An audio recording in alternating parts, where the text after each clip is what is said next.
Bonjour à tous, bienvenue dans cette nouvelle vidéo. Comme vous le savez, cette page YouTube est consacrée au conseil conduite. Donc on a parlé un petit peu de conseils sur la voie publique avec une auto-école. On a également parlé de conseil conduite sur circuit automobile.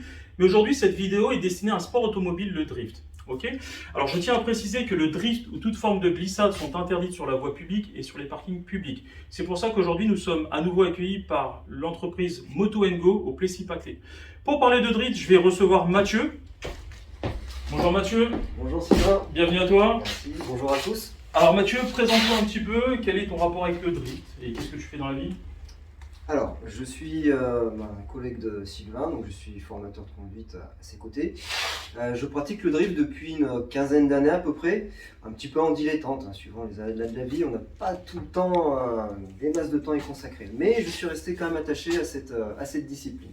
Donc pour information, Mathieu et moi on s'est rencontrés il y a une dizaine d'années au travers d'une vente sur internet, une vente de pièces automobiles, et depuis on ne se quitte plus. Allez Mathieu, je te laisse t'installer. Alors déjà, merci pour ton temps, merci de nous accueillir un petit peu de ton temps aujourd'hui dans cette vidéo. On commence par le drift. Qu'est-ce que c'est le drift en gros, l'histoire du drift? Dis-nous. Alors, le drift, ça va être la mise en dérive volontaire d'un véhicule. D'accord. Ça va être une forme de survirage contrôlé en fait. Et le but du drift, ça va être d'entretenir cette glisse, de garder cette glisse et de passer un maximum de temps en travers avec la voiture, dans un virage simple ou dans une succession de virages. Le drift, il prend naissance dans le Japon au début des années 70. Il y avait un célèbre pilote de JTCC, donc le JTCC c'est le championnat de super tourisme japonais, qui s'appelle Kuemitsu Takahashi, et qui a commencé à mettre un petit peu de dérive, un petit peu de glisse dans son pilotage. Et ça a commencé à plaire. Et il y a une personne qui s'appelle Keiichi Tsuchiya, maintenant on l'appelle le drifting, qui s'est inspiré de cette fameuse technique. Et il a popularisé un peu ça lors de courses illégales qui se pratiquaient au Japon sur ce qu'on appelle les touge.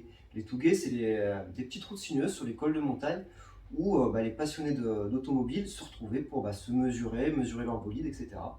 Et du coup, beaucoup de personnes se sont inspirées de ça et c'est de là qu'est venu le drift. Ensuite, le drift s'est démocratisé, en gros il est redescendu en ville, donc on a commencé à avoir des voitures un peu plus bariolées, des pilotes un peu plus excentriques, et ça a pris l'essor qu'on connaît actuellement avec la mise en place d'un championnat, etc. Et c'est devenu une discipline internationale. Ouais, c'est vraiment ça, ça a changé parce qu'au début le drift avait une mauvaise image, l'image du bad boy entre guillemets, l'image des runs, et là c'est vrai que ça a changé. Le début du championnat de drift, ça a commencé quoi? Vraiment au Japon? Oui, ça a commencé au Japon à la base. C'était quoi, années 90, non? Ouais, fin des années 80, début des années 90, avec le magazine notamment Option Vidéo, je ne sais pas si tu connais. Option Vidéo. Ils ont commencé à organiser des petits événements comme ça, rassemblant les drifters de l'archipel. Et au fur et à mesure, ça a pris de l'ampleur. Et après, il y a eu un championnat professionnel, le dernier Grand Prix et tous les autres championnats qu'on peut découvrir actuellement. Ok, est-ce que toi tu as pratiqué, alors soit sur ton temps perso en passion, ou est-ce que tu as même pratiqué à haut niveau, entre guillemets, est-ce que tu as fait des championnats ou pas? Alors, à la base, moi le drift c'était vraiment un côté loisir, un petit peu déconnade avec les copains, on se retrouve au circuit et tout. C'était surtout un loisir. Après, je me suis essayé un petit peu à la compétition, j'ai fait quelques manches du championnat de France il y a une bonne douzaine d'années maintenant. Et ensuite, j'ai continué à rouler comme ça occasionnellement sur piste et à pratiquer. Après, c'est de l'ordre de 1 ou 2 sorties par an, des fois un peu plus, des fois un peu moins, suivant les aléas du quotidien. Ok, comme le disait Mathieu, donc principalement une utilisation, une pratique sur circuit automobile.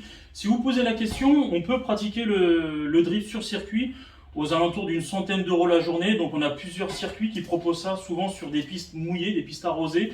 On va citer quoi? Le Bourbonnais, l'Ursi-Lévy? Ouais, voilà. Après, entre guillemets, la mecque du drift en France pendant très longtemps, ça a été le circuit de Pouilly en Auxonne. Pouilly, d'accord. Petit circuit, assez technique, mais très adapté à la discipline. Et il y a eu énormément d'événements qui se sont faits là-bas. Il y a même eu des petites manches de championnat et tout. Et après, ce circuit le drift a été interdit là-bas, comme sur énormément de circuits, parce que le drift a quand même une mauvaise image. Et après, on s'est beaucoup recentré sur le circuit de l'Ursi-Lévy dans la Nièvre, qui a accueilli énormément de journées de roulage là-bas et des événements, des compétitions aussi. D'accord. Question que je me pose par rapport au drift et que vous posez peut-être, on est d'accord que c'est encadré, qu'il y a des normes de sécurité, qu'on ne fait pas n'importe quoi. Qu'est-ce que tu peux dire par rapport à ça? Alors c'est comme toute sortie sur piste, donc il y a une assurance à avoir, il y a un règlement, il y a un briefing avant de participer à l'engagement. Après, il y a quelques normes à respecter, quelques équipements à avoir sur les voitures, notamment par exemple un casque. J'ai vu ça, j'ai vu que tu nous avais ramené un casque. Voilà, sur certaines sorties, les arceaux vont être obligatoires, sur d'autres non.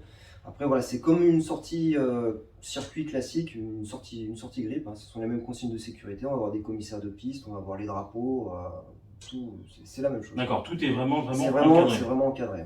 Ok, question que je me pose également, quel type de voiture on va utiliser pour le drift? Alors, pour le drift, principalement, on va utiliser des propulsions. Okay. Des moteurs à centrale avant, un moteur avant et traction arrière. D'accord. Plus précis. Ok. Le drift, à la base, ça a été démocratisé. Enfin, des voitures qui ont été très très utilisées, notamment des voitures japonaises, parce que ça vient de là-bas. Donc beaucoup de Nissan 200SX, donc les Nissan S13, Nissan S14. On a eu aussi beaucoup d'AE86, qui était une petite voiture légère, qui n'était pas très chère à l'époque et qui était très populaire. Il y a un dessin animé, ça. Voilà, ça s'appelle Initial D. Initial D, oui.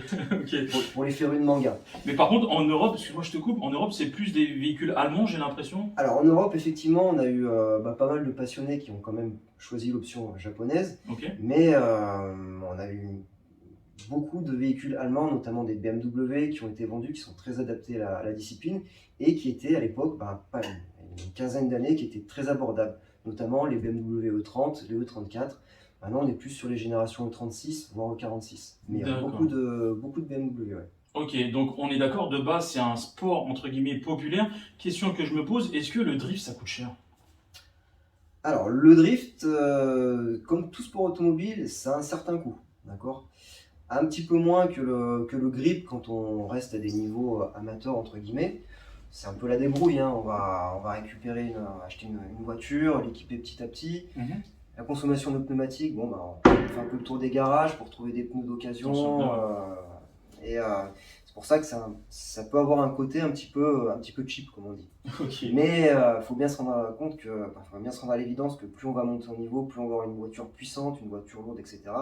Plus on va consommer de pneumatiques, plus on va consommer d'essence. Et après, on va passer sur des grosses préparations, des véhicules à 800, 1000 chevaux. Et là, c'est des budgets qui se rapprochent quasiment de ceux du rallye. Ouais, j'ai regardé les dernières manches de championnat de drift et on a des voitures d'entre 800, 1000, 1100 chevaux.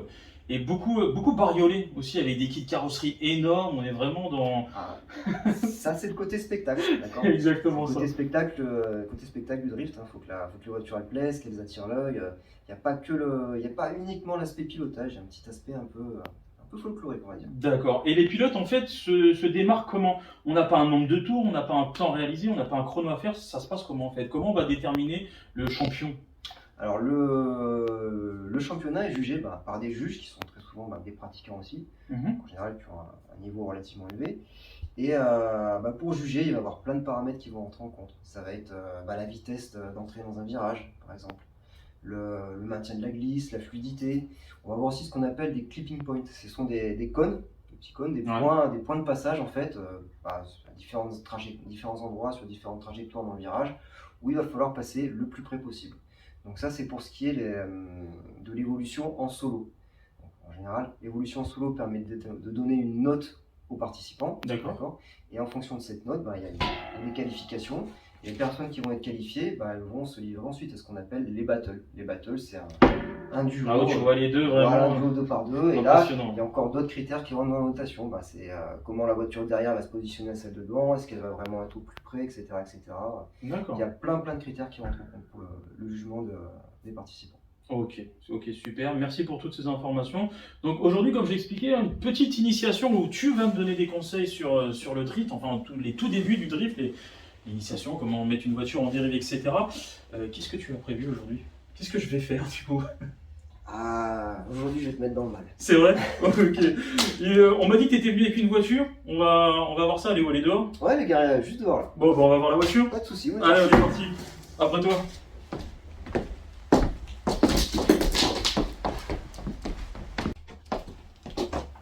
Bon, du coup, qu'est-ce qu'il nous a prévu comme voiture?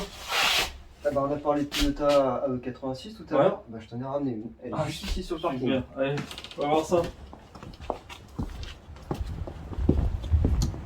Génial. La fameuse AE d'Initial D. Voilà, elle est plus ou moins la même. Ok. À quelques détails près.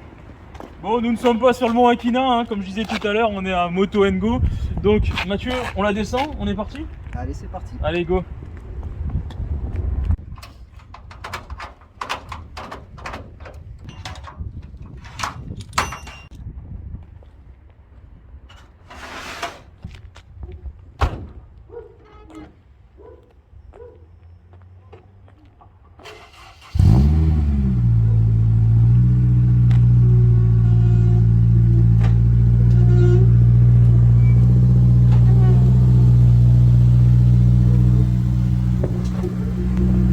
Alors nous voilà devant la fameuse AE86.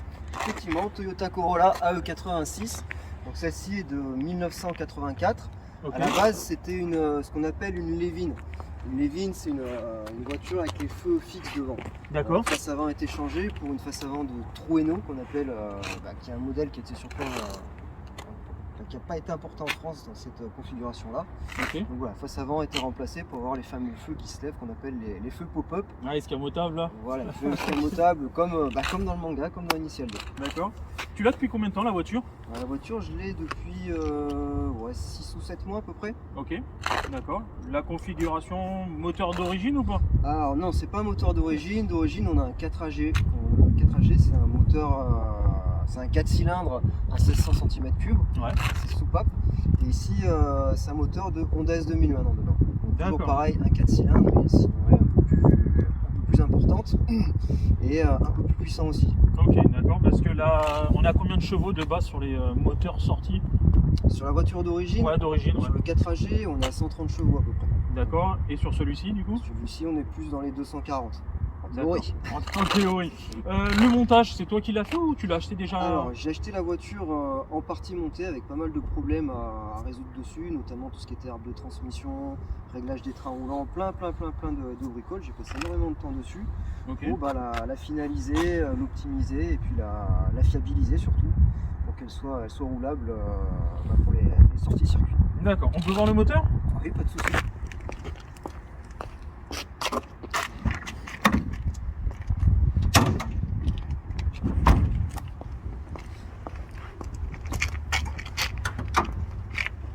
Donc voilà, c'est le fameux F20C, le moteur de la Honda S2000. D'accord. Celui-ci est particulier, non, au niveau du son? Alors en fait, c'est un moteur avec le système VTEC. Ouais. C'est un calage variable des arbres à cam à la mission. Et en gros, c'est un moteur qui n'est pas très linéaire. On va avoir la courbe de puissance qui va grimper d'un coup à un certain moment quand on va monter en régime. D'accord, ouais, j'avais entendu qu'il donnait le maximum à 5500, 6000, 6500 tours, c'est Ouais, ça? voilà, après suivant les réglages avec les boîtiers qu'on rajoute et tout dessus, on a ce qu'on appelle le déclenchement du VTEC.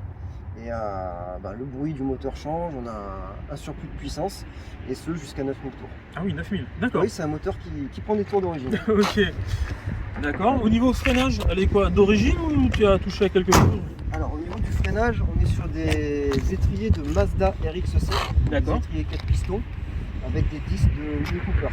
Mini Cooper, ok, à l'arrière? Et à l'arrière, c'est un freinage d'origine. Freinage d'origine, ok. Donc 4 freins à disque, quand même à l'arrière.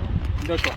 L'intérieur, vidé? Alors l'intérieur, oui, effectivement, c'est une voiture de piste. Donc, Exclusivement pour la piste, Voilà. pas sur la voie publique. On est Donc pas de d'accord. compromis au confort.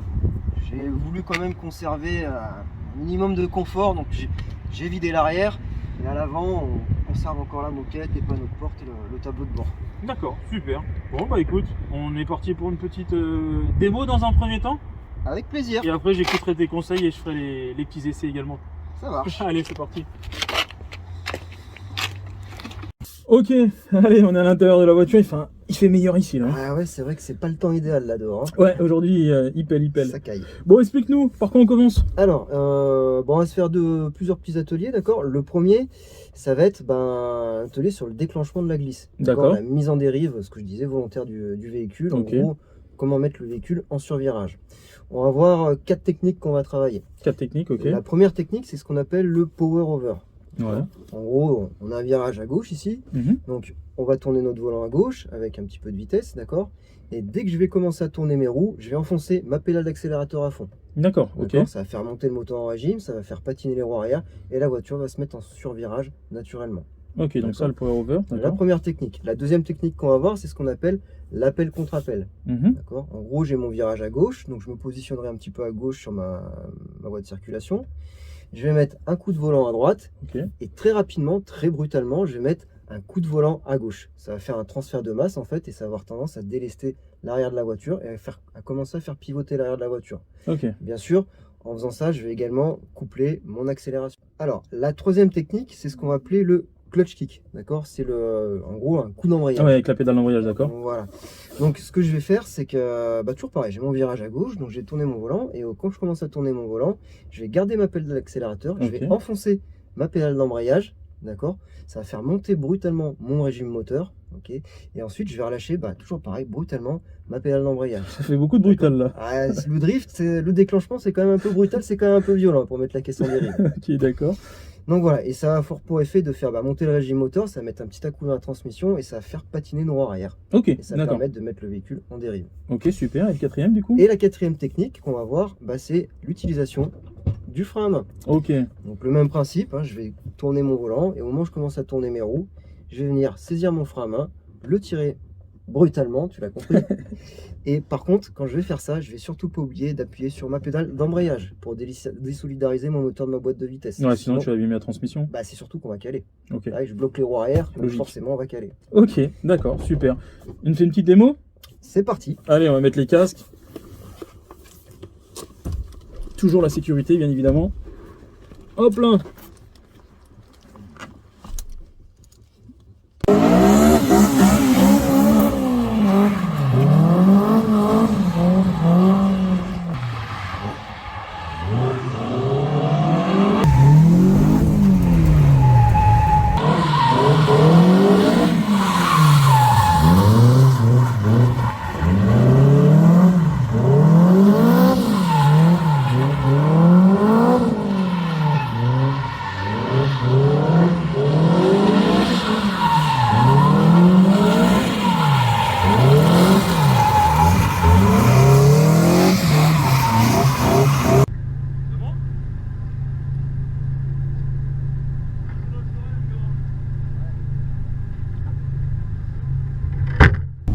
Bon, du coup, c'est à mon tour si j'ai bien compris?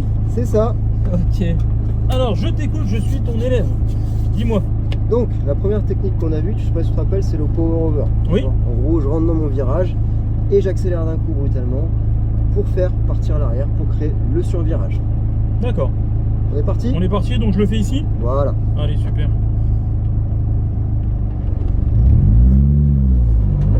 Premier ou deuxième? En deuxième. En deuxième.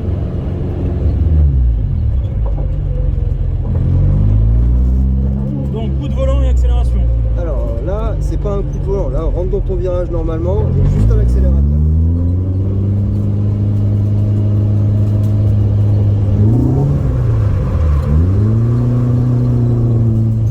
Comme ça? C'est exactement ça. D'accord. D'accord.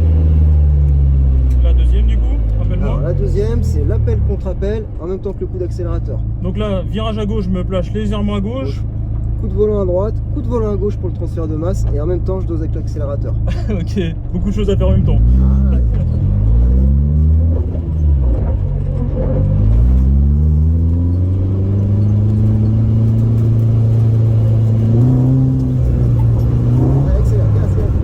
C'est l'axel? C'est d'accel. Qu'est-ce qui s'est passé?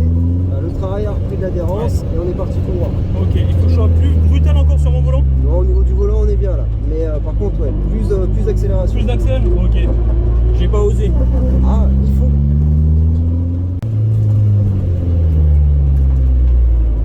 Allez, on est parti, t'oublies pas. Gauche, droite, gauche et accélération. C'est là qu'il faut accélérer, ça se Ah, voilà. On tente la troisième du coup? Vas-y, on tente la troisième, donc le coup d'embrayage, le clutch kick. Ok. Donc là, je le relâche.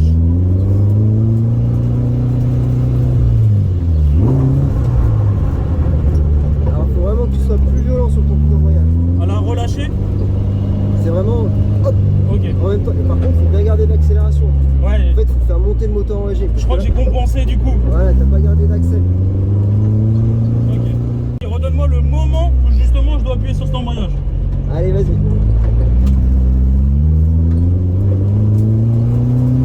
Maintenant, avec le gaz. On a eu le début. Et il nous reste la quatrième. Le frein à main. Ok. Alors, surtout, on n'oublie pas de débrayer quand on tient le frein à main. D'accord, donc obligatoirement pareil, là je me place au niveau de mon virage. Voilà, mais là on va pas se passer à... Si tu mets pas l'appel contre-appel avec, on va rester bien sur l'extérieur du virage. D'accord, On reste sur extérieur. l'extérieur. Une fois qu'on arrive dans notre virage, au moment où on commence, juste avant, en fait, quasiment avant de tourner nos roues, on tient le frein à main, on enfonce la pédale juste avant de d'embrayage. tourner. D'accord, frein à On main. enfonce la pédale d'embrayage à fond, Ok. d'accord. Ok, Et ensuite, décalé. on va positionner la voiture avec le frein à main comme ça, et on va relâcher l'embrayage et reprendre l'accélération pour entretenir la dérive. Allez, Ok? on est parti.